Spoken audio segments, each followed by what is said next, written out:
सुप्रभात बच्चों, कैसे हैं आप? क्या आप आज की कक्षा के लिए तैयार हैं?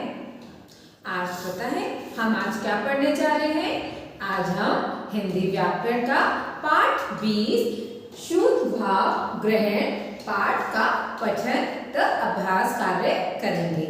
लेकिन पाठ को शुरू करने से पहले क्या हम इसके बारे में कुछ चर्चा करें? क्या आप जानते हैं शुद्ध भाव ग्रहण होता क्या है? इसके अंदर बच्चों हम जब किसी बात को सुनकर समझते हैं उसी को हम शुद्ध भाव ग्रहण कहते हैं। समझ में आया ना? जिस तरह अभी मैं आपको बोल रही हूँ और आप मेरी बात को सुनकर समझ रहे हैं तो आप क्या कर रहे हैं? आप शुद्ध भाव ग्रहण कर रहे हैं। लेकिन इसके अंदर भी यह एक कला है। हर बच्चा, हर जना हर बात को ध्यान से नहीं सुनता, जो बहुत ही जरूरी है। हर बात को हमें ध्यान से सुनना चाहिए। ठीक है बच्चों, आशा करती हूँ आप लोगों को शुद्ध भाव ग्रहण का अर्थ समझ में आया होगा। प्यारे बच्चों, अब आप अपनी पुस्तक के पृष्ठ 88 को खोल लीजिए। तो बच्चों, आशा करती हूँ आप सभी ने अपनी पुस्तक अपने हाथ में ली होगी और आप पुस्तक में पृष्ठ 88 के दिया अभ्यास कार्य में मैं अब आपके सामने उसके प्रश्न को पढ़ूंगी। इसके अंदर 2 चित्र दिए हैं बच्चों और प्रश्न है, दिए गए चित्र को ध्यान से देखिए, फिर अध्यापिका द्वारा इस पर आधारित जो अनुच्छेद सुनाया जाएगा उसे ध्यान से सुनिए। यहाँ भी इन्होंने कहा है ना आपको ध्यान से सुनिए। तो अब मैं इस अनुच्छेद को पढ़ूंगी और आप सभी इसको ध्यान पूर्वक सुनेंगे। ठीक है बच्चों?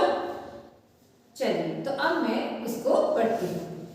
राजू गर्मियों की छुट्टियों में अपनी नानी के पास उनके गांव गया। ठीक है बच्चों? वहां उसने हरे भरे खेत देखे। वह अपने मामा जी के साथ आम के बाग में गया। वहां माली ने उसे आम तोड़कर खाने को दिया। राजू बहुत प्रसन्न हुआ क्योंकि आम उसे बहुत पसंद थे। उसके बाद वह नाना जी के साथ नहर पर घूमने गया। नहर का शीतल ठंडा जल देखकर उसका मन ललचा गया और उसने नहर में स्नान भी किया। राजू के नाना जी ने उसे नए कपड़े दिलवाए।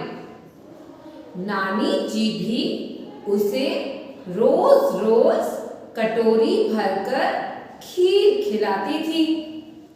राजू ने गांव में का वास्तविक आनंद उठाया। तो आप लोगों ने ध्यान से सुना ना? चलो आपको एक बार मैं फिर से इसको सुनाती हूँ, ध्यान पूर्वक सुनिएगा। राजू गर्मियों की छुट्टियों में अपनी नानी के पास उनके गांव गया। वहां उसने हरे भरे खेत देखे। वह अपने मामा जी के साथ आम के बाग में गया। वहां माली ने उसे आम तोड़कर खाने को दिया। राजू बहुत प्रसन्न हुआ क्योंकि उसे आम बहुत पसंद थे। उसके बाद वह नाना जी के साथ नहर पर घूमने गया। नहर का शीतल ठंडा जल देखकर उसका मन ललचा गया और उसने नहर में स्नान भी किया। राजू के नाना जी ने उसे नए कपड़े दिलवाए। नानी जी भी उसे रोज रोज कटोरी भरकर खीर खिलाती थी। राजू ने गांव का वास्तविक आनंद उठाया। तो आशा करती हूँ आप लोगों ने इसे ध्यानपूर्वक सुना होगा।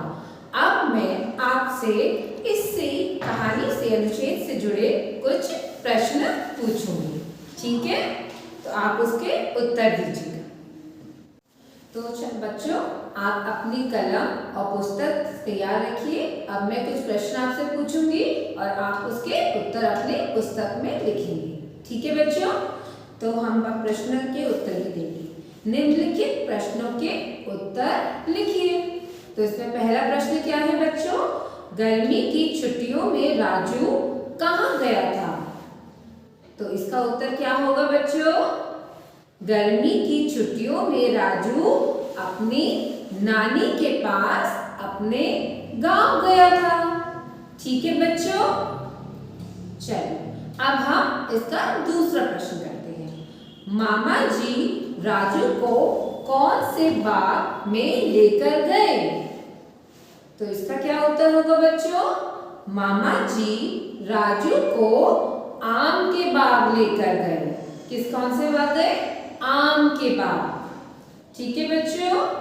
अब इसका तीसरा प्रश्न। नहर पर जाकर राजू ने क्या किया?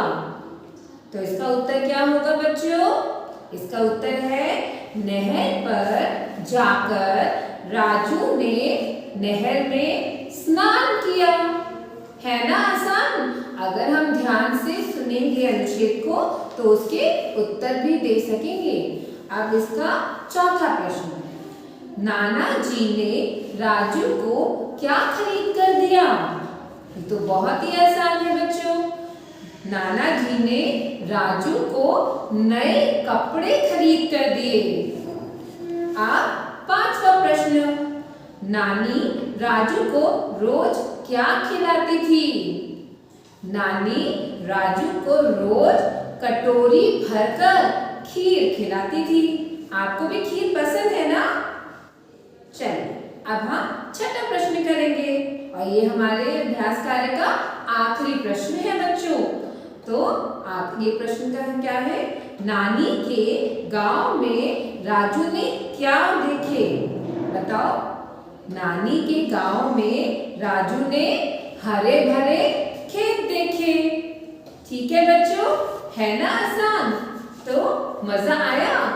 अब मैं आशा करती हूँ आपको समझ में आया होगा कि ध्यान पूर्वक सुनना कितना आवश्यक है।